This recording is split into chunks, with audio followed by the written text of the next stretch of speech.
Si vous aimez mes vidéos, abonnez-vous et n'hésitez pas à mettre un pouce bleu.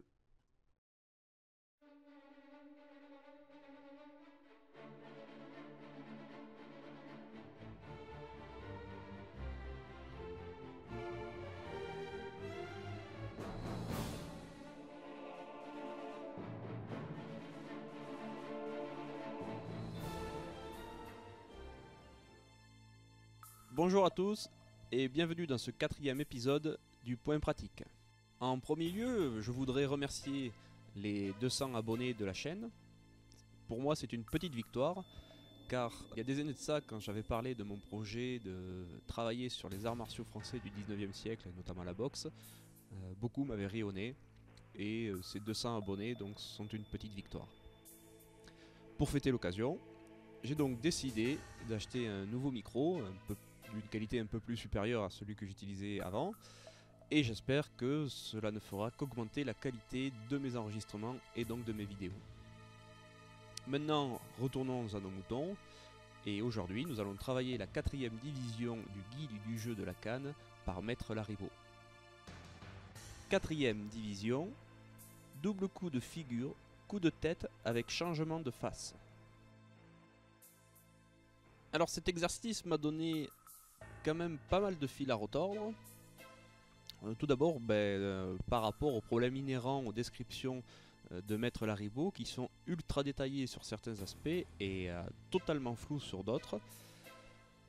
J'ai donc tenté de suivre la description au plus proche possible, mais j'avoue que je n'étais pas tout à fait convaincu par l'efficacité de ce qu'il démontrait. Et j'ai donc donné une ou deux versions, voilà, j'ai fait deux versions plus ou moins personnelles, j'ai interprété un peu ses propos. Le but était de faire quelque chose qui était cohérent par rapport à la description, mais qui pour ma part me paraissait plus facile à faire pour moi. Commençons tout d'abord par écouter le maître. Étant en vraie garde, le pied gauche sur le point A, le pied droit sur le point 1, développer un double coup de figure à droite en avançant le pied gauche sur le point 2. Ramener la canne sur l'épaule droite et sans temps d'arrêt frapper un coup de tête en portant le pied droit sur 3. Répétez le premier mouvement du double coup de figure à droite. Avancer le pied gauche du point 2 au point 4. Frapper le coup de tête de face et porter le pied droit du point 3 au point 5. Bondir alors en avant, en tournant rapidement sur soi-même et en développant un double coup de tête et en tombant en vraie garde.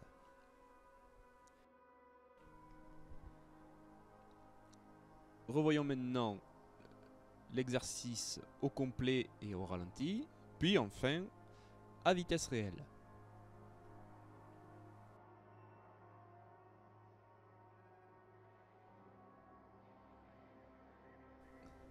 Attardons-nous maintenant sur la dernière partie de cet enchaînement. Il s'agit donc d'une volte sautée, une volte-face, où là les explications du maître ne sont pas vraiment claires, voire pas claires du tout. En tout cas, moi j'ai fait comme je le sentais, parce que je n'arrivais pas à comprendre ce qu'il voulait dire dans son texte. J'espère que vous aurez compris, et auquel cas, n'hésitez pas à me contacter pour qu'on puisse éclaircir cette explication qui pour moi n'en est pas une.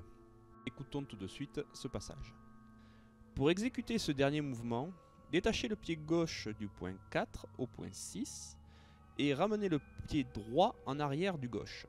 Nous reprenons les mêmes mouvements que nous venons de faire pour terminer au point A face B. Maintenant que nous avons abordé donc la partie littérale de la description de Maître Laribout, je vais donc me permettre de faire un petit commentaire sur cet enchaînement. Pour ma part, j'estime que certains enchaînements ne sont pas pratiques, notamment entre les doubles coups et le réarmement à l'épaule pour faire le coup de tête lors de la troisième attaque. Et je trouve qu'on perd beaucoup de temps à relancer la canne d'un côté ou de l'autre. Je pense qu'on peut l'améliorer, et tout en gardant la technique purement de Laribout, sans avoir à aller chercher à droite ou à gauche, on reste dans la technique de Laribout. Tout simplement, lors des doubles coups, du double coup au visage, vous laissez continuer votre canne pour la transformer en coup en moulinet à la tête. Donc Je vous montre la vidéo.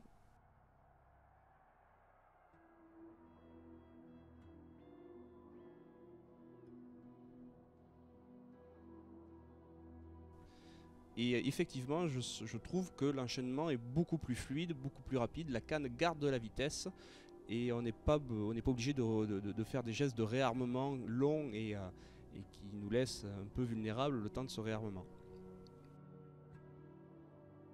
Mon dernier point d'observation restera sur la fin de l'enchaînement, avec la volte sautée, suivie des 2 coups à la tête.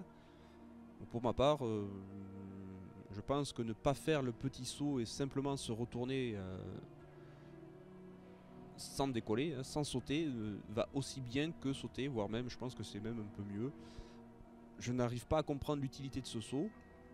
Je vais donc vous montrer les 2 versions. Donc, une où j'utilise la canne sans utiliser le moulinet pour le coup de tête, et une version où j'utilise le moulinet pour le coup de tête et sans faire le saut à la fin.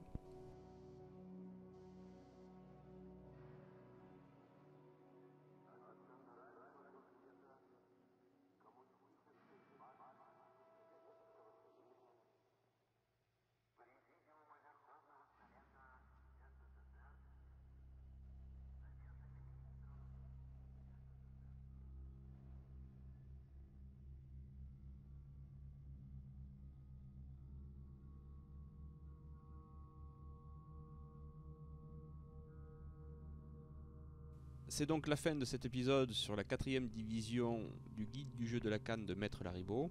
Comme vous avez pu le voir sur la seconde partie, j'ai pris quelques libertés vis-à-vis des descriptions que donne le Maître Lariboe sur cet exercice. N'hésitez pas à donner vos avis dans les commentaires, que nous puissions en discuter. Sur ce, amusez-vous bien, entraînez-vous bien et à bientôt.